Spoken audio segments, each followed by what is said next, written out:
നീ അനമീതു പൂ പോലേതാ മനനിലയേ നീ എന്ന് പറയുന്ന പാട്ട് നമ്മുടെ നമ എന്ന സെക്കൻഡ് ആൽബത്തിലെ ആക്ച്വലി ആദ്യം സംഭവിച്ച പാട്ടാണ്. ആദ്യം എന്താ പറയുക, ഫീച്ചറിങ് ആർട്ടിസ്റ്റ് ഐഡിയ പക്ഷേ തുടങ്ങിയത് നമ്മൾ തെക്കിനിന്നാണ്. അശോകിൻ്റെ ഐഡിയ ആയിരുന്നത്. അപ്പോൾ അതിൽ നിന്ന് തുടങ്ങിയത്. പക്ഷേ നമ്മൾ ആർട്ടിസ്റ്റിനെ ആദ്യം ഫിക്സ് ചെയ്ത് റെക്കോർഡിങ് ആദ്യം നടക്കുന്നത് നീലാദ്രിയുടെ ബോംബെയിൽ വെച്ചിട്ട് ഈ പാട്ടിൻ്റെയാണ് ആദ്യമായിട്ട് നമ്മൾ തുടങ്ങുന്നത്. കടുങ്കാറ്റിൽ നിന്നേ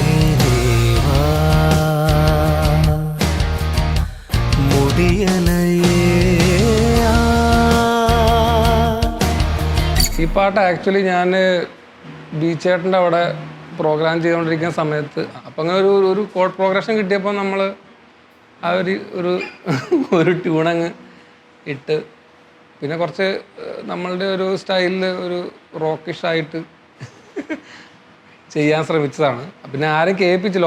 ഞാനങ്ങനെ ആ സമയത്ത് അധികം റോക്ക് കാര്യങ്ങളൊന്നും കേട്ടില്ലാത്തതുകൊണ്ട് ആരും കേൾപ്പിക്കാതെ കൊണ്ടുവച്ച സാധനമാണ്. പിന്നെ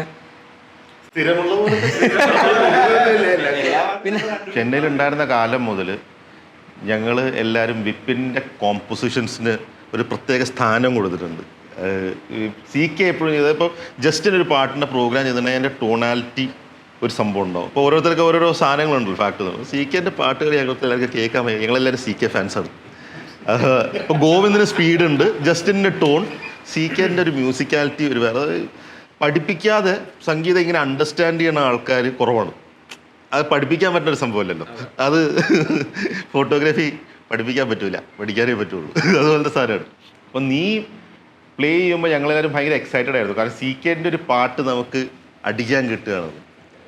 അപ്പോൾ അത് പൊതുവെയുള്ള പ്രോസസ്സ് എന്ന് പറഞ്ഞാൽ ആദ്യമേ പാട്ട് ഏതെങ്കിലും ഒരാളാണ് ടേബിളിലേക്ക് കൊണ്ടുവരുന്നത്. ആ ടേബിളിലേക്ക് കൊണ്ടുവന്ന് കഴിയുമ്പോഴത്തേനും ബാക്കി ബാൻഡ് അതിൻ്റെ മുകളിലൊരു കളി കളിച്ചിട്ട് പിന്നെ അത് ലൈവ് ഇറക്കുമ്പോഴാണ് ആക്ച്വലി ബാൻഡ് ഒരു പാട്ട് ശരിക്കും സ്വന്തമാക്കണത്.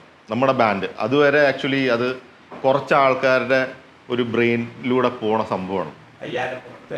കയ്യല്ല വെറുതെ തേങ്ങ മാത്രമല്ല, പിന്നെ ഓരോ ആൾക്കാരുടെ അഭിപ്രായങ്ങളൊക്കെ പറഞ്ഞ് പലതും എടുത്തും പലതും അതിനൊരു രീതിയുണ്ട്, ഒരു പ്രോസസ്സ് ഉണ്ട് അതിന്. അങ്ങനെ കഴിഞ്ഞിട്ട് അത് ആക്ച്വലി അതൊരു ഹാർമോണിയസ് പ്രോസസ്സാണ് നമ്മുടെ ബാൻഡിലത്തെ. ആക്ച്വലി എനിക്ക് ഭയങ്കര ഇഷ്ടമുള്ളൊരു സംഭവം. കാരണം അത് സാധാരണഗതിയിൽ അത് അങ്ങനെ എപ്പോഴും കിട്ടൂല. ഒന്നാമത്തെ കാര്യം, മിക്കവാറും ഒരു ബാൻഡിൽ ഒരാളായിരിക്കും മെയിനായിട്ട് കമ്പോസ് ചെയ്യാനുണ്ടാവുക. കൂടിപ്പോയാൽ എഴുതാൻ വേറെ ആൾക്കാരുണ്ടാവും, അല്ലെങ്കിൽ പിന്നെ ബീറ്റിൽസൊക്കെ ആയിരിക്കണം.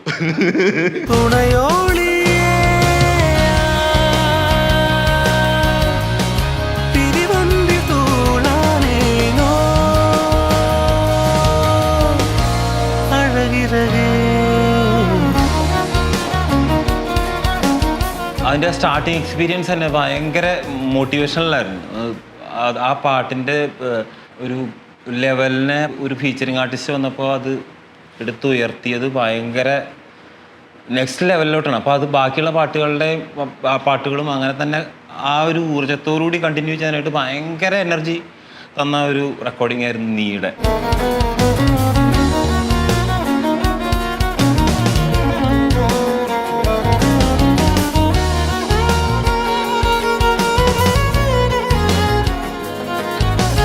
ചില പാട്ടുകൾ അത് ആ ജനിക്കണ സമയം മുതൽ നമ്മൾ ആ ലൈവ് വായിക്കണവരെ അതിങ്ങനെ ആസ്വദിച്ചിങ്ങനെ പോയിക്കൊണ്ടിരിക്കും. ഓരോരോ മൂമെൻറ്റ്സ് അതിൻ്റെ വരും. ഇപ്പോൾ ആദ്യം ഇത് കേട്ടപ്പോൾ മസ്കറ്റിൽ വെച്ചിട്ട്, അത് കഴിഞ്ഞിട്ട് നീലാദ്രി അത് പ്ലേ ചെയ്ത് കഴിഞ്ഞിട്ട് നമുക്ക് കിട്ടുമ്പോൾ നമ്മൾ ആ ഒരു കേൾക്കുമ്പോഴേക്കും ഓക്കെ ഇത് ആ ഷേപ്പ് എടുത്തു വരുന്നു എന്നുള്ളത് കാണുമ്പോഴേ ഓരോരോ പ്രോസസ്സാണ്. അതുപോലെ ലൈവിൽ വായിക്കാൻ വേണ്ടിയിട്ട് റിഹേഴ്സലിൽ ഇരുന്നിട്ട് ചക്രശ്വാസം വലിക്കുമ്പോഴാണ് ആ പാട്ട് ഇതൊക്കെ ആയിരുന്നു എന്നുള്ളത് മനസ്സിലാവുക.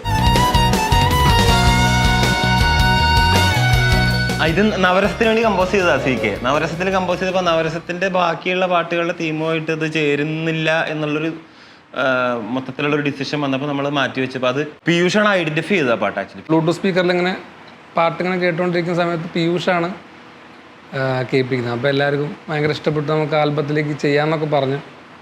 പിന്നെ നവരസത്തിൻ്റെ തീം വേറൊരു തീമായതുകൊണ്ട് അതിൽ ഉൾക്കൊള്ളിക്കാൻ പറ്റാത്തൊരവസ്ഥ വന്നു.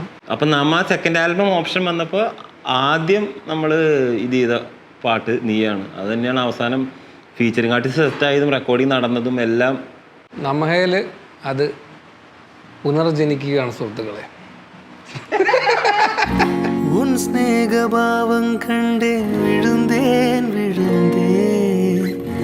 உன் துரோகம் தாளாதன்பே மூச்சோட சாகிறேன் சேமித்த காதல் யாவும் அழுதே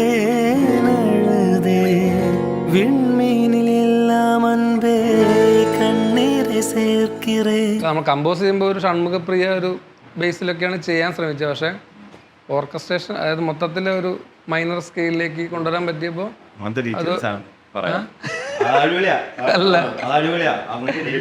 അല്ല എന്താ വെച്ചാൽ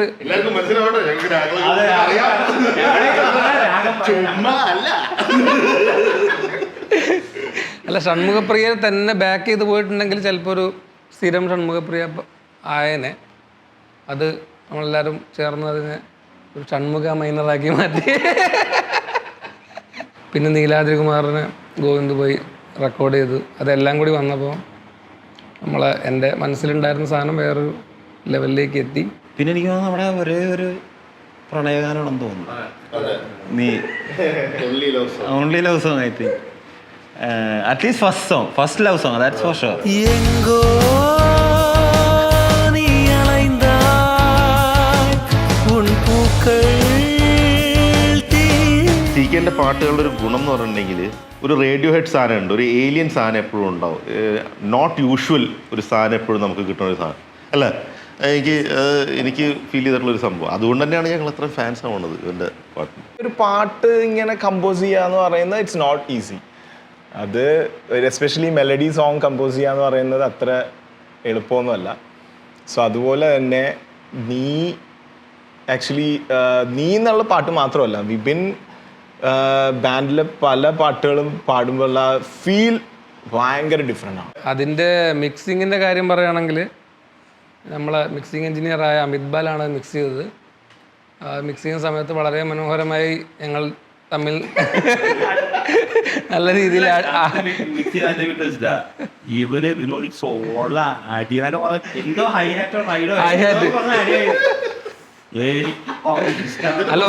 ഇവന് മാത്രല്ല ബാൻഡിലത്തെ എല്ലാവർക്കും അമിത് മിക്സ് ആയിട്ട് കൊടുക്കുന്നുണ്ട്. എന്നിട്ട് എന്നോട് പറയണം അശോക് പറഞ്ഞ് അടിപൊളിയാണെന്ന്, ഗോവിന്ദ് പറഞ്ഞു അടിപൊളിയാണെന്ന്. ഞാൻ പറയുന്നു അടിപൊളിയല്ല. തുടക്കം തുടങ്ങിയ ഒരു ബേസിൻ്റെ ഇതിലാണ്. അപ്പോൾ ഞാൻ ബേസ് മാറ്റാൻ പറഞ്ഞു, ഇഷ്ടപ്പെട്ടില്ല. ഞാൻ പറഞ്ഞു ടോൺ മാറ്റാൻ പറഞ്ഞു. എനിക്ക് പറഞ്ഞു ബേസിന് കുഴപ്പമില്ലല്ലോ പറഞ്ഞു. ഞാൻ പറഞ്ഞു ബേസ് കുറച്ചും കൂടി ഇതായിക്കൊള്ളാം, സമ്മതിക്കുന്നില്ല.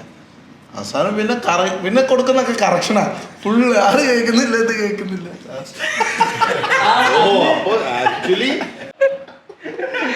പക്ഷെ അത് സംഭവം മൊത്തത്തിൽ അടിപൊളിയായിട്ട് വന്നു.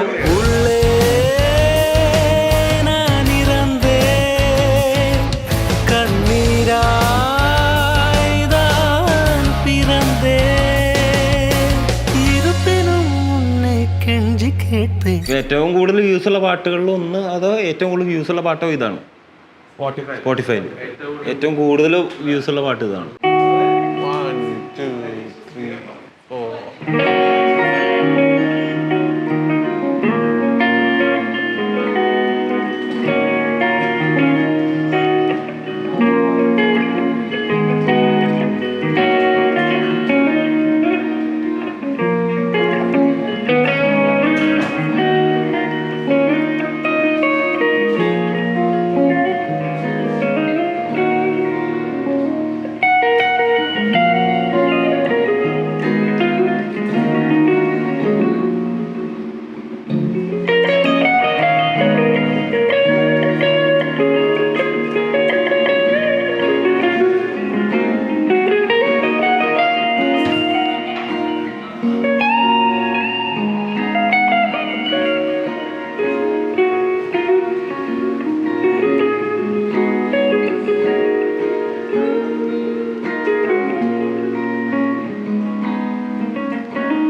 ആണെന്ന് തന്നെ പറയാം. ആക്ച്വലി കുറേ പേര് മെസ്സേജ് അയക്കാറുണ്ട് ഇതുപോലെ, നമയിലെ ഏറ്റവും ഇഷ്ടപ്പെട്ട പാട്ട് നീയാണ്. ഇത് പറഞ്ഞ പോലെ ഒരു മെലോഡിയസ് സോങ് ആയത് കാരണം, പിന്നെ ഈ പറഞ്ഞ പോലെ നമ്മുടെ ഏക ലവ് സോങ് ആയത് കാരണം കുറേ പേർക്ക് റിലേറ്റ് ചെയ്യാൻ പറ്റുന്ന ഒരു സിനിമാറ്റിക് ആണ്. സ്റ്റേജിൽ ഞാൻ ഇവിടെ ബാൻഡിൽ എല്ലാവർക്കും അറിയാം, ഞാൻ ചെറുതായിട്ട് പാട്ട് മൂളിക്കൊണ്ടാണ് പ്ലേ ചെയ്യുന്നത്. അത് ചില സമയത്തൊക്കെ എനിക്ക് രാജനൊക്കെ ചെറുതായിട്ട് എവിടെന്നെങ്കിലൊക്കെ റെക്കോർഡ് ചെയ്തൊക്കെ കൊണ്ടുവന്ന് ഗ്രൂപ്പിലേക്ക് ഇടും ഇങ്ങനെ നമുക്ക്. അപ്പോൾ ശരിക്കും പറഞ്ഞാൽ അത് പാട്ട് ഫോളോ ചെയ്ത് പ്ലേ ചെയ്യാന്ന് പറയുന്നത് ആ ഫീല് ഭയങ്കര ഡിഫറെൻ്റ് ആണ്, ഭയങ്കര രസമാണ്. അത് ലൈവിൽ പ്ലേ ചെയ്യുമ്പോൾ ആക്ച്വലി വിപിൻ ഇത്ര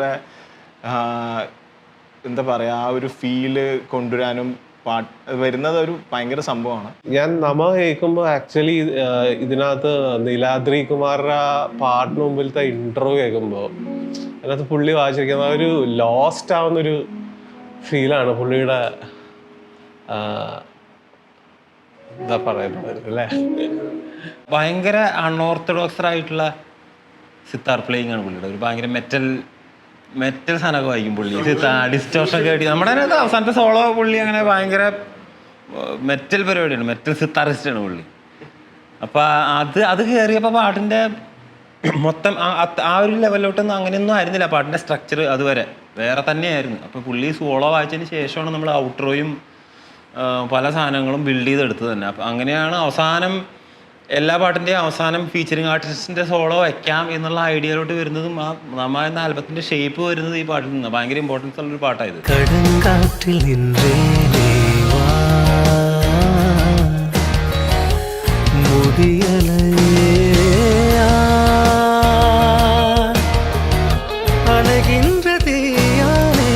ലിറിക്സ് എഴുതിയത് പിന്നെ കാർത്തിക് നേത്ത, നമ്മുടെ ലൈഫ് ഓഫ് റാമും കാതലേക്ക് എഴുതിയ എൻ്റെ സുഹൃത്താണ്. അപ്പോൾ പുള്ളിയുടെ അടുത്ത് സംസാരിച്ച് അവൻ ഇഷ്ടപ്പെട്ടിട്ട് അവനാണ് ലിറിക്സ് എഴുതിയത്. അപ്പോൾ ലിറിക്കലി ഭയങ്കര എല്ലാവർക്കും ഭയങ്കര അപ്രീഷിയേറ്റ് ചെയ്ത പാട്ടാണ്. പെട്ടെന്ന് തമിഴാണെങ്കിൽ കൂടെ മലയാളികൾക്കും പെട്ടെന്ന് മനസ്സിലാവുന്ന ഒരു സാധനമാണ് അവൻ എഴുതിയിരിക്കുന്നത്. ഒരു മെലോഡി സോങ് ആയത് കാരണം അതിന് പറ്റിയൊരു വൈബിലത്തെ ഒരു സോളോ ട്രൈ ചെയ്ത്. ആക്ച്വലി ഒരു ഇത്തിരി 80s ആണ് അല്ലേ, ഒരു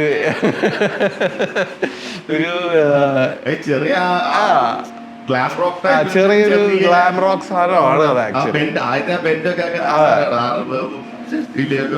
നമ്മള് അതെ, അപ്പൊ അതൊരു എന്താ പറയാ, നമ്മുടെ ഈ മൾട്ടി ജോണർ ബാൻഡ് ആയത് കാരണം ഓരോ പാട്ടിന് ഓരോ ട്രീറ്റ്മെന്റ് ആണ് ആക്ച്വലി. അപ്പോ ആ സമയത്ത് അതാ തോന്നിയത്, അത് വായിച്ചു.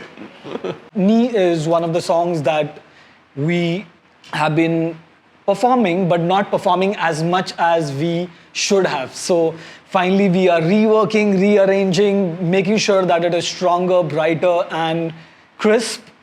And for the future gigs, we're definitely going to perform it, because a lot of fans have been requesting to perform Ni, and according to the set list, it was not fitting in, and we always had to be like, oh, for the next show, but finally we are here, and we are working on a completely new experience to put out there as Cyclone Bridge, and hope it works.